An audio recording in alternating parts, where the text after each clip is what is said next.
षष्ठम रूप जो माता का है वो है कात्यायनी देवी। कात्यायन ऋषि ने वरदान मांगा था माँ से अपनी पुत्री के रूप में जन्म लेने के लिए।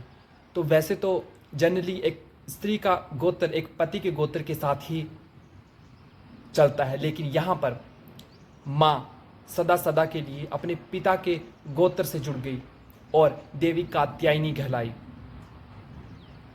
क्योंकि वो कात्यायन ऋषि की पुत्री थी।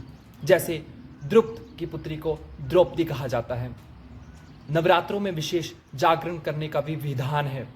तो जागरण मीन्स अवेकनिंग, मीन्स जैसे कि हम अज्ञान की अंधेरी नींद में जो जी रहे हैं, उस अज्ञान की अंधेरी नींद से जागना, तो वो जागरण है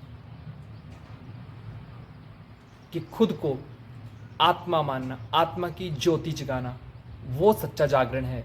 जब हम, क्योंकि वो जागरण तो एक दिन का, एक रात का होगा, लेकिन ये जागरण तो हमें सदा करना है। हर पल ही स्मृति में रहना है कि मैं एक शरीर नहीं, मैं एक आत्मा हूँ। I am just a point of light.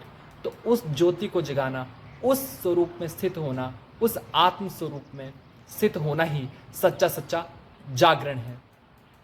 और विकारों से व्रत करना ही बहुत ऊंचा व्रत है।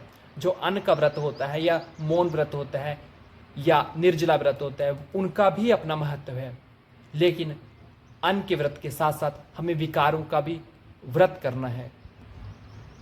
और जब हम ऐसा करेंगे तो जो देवी हम बाहर जिसकी पूजा करते हैं, लेकिन हम ये नहीं सोचते कि उस देवी जैसा बनना भी है हमें। तो जब हम इस प्रकार के व्रत करेंगे, इस प्रकार का जागरण करेंगे और तपस्या, साधना, मेडिटेशन, याद परमात्मा को जब हम करेंगे आत्म स्वरूप में स्थित होकर के, तब हम उस देवी जैसा ही बन जाएंगे। वो देवियां हमारे अंदर ही विराजमान हैं। उन सुप्त शक्तियों को, उन दिव्य शक्तियों को जो हमारे अंदर ही विराजमान है, उन्हें फिर से हमें इमर्ज करना है। यही सही मायनों में नवरात्रि को सच्चे अर्थों में सेलिब्रेट करना है। नहीं तो मुद्दा केवल दिवस मनाने तक सीमित रह जाएगा। हर साल नवरात्रि आती है, चली जाती हैं, लेकिन हम अगर परिवर्तन नहीं करेंगे तो फिर वो एक त्यौहार की तरह, एक 9 दिन का एक त्यौहार आ गया, बस एक मनाने वाली बात हो जाएगी, बनने वाली बात नहीं होगी।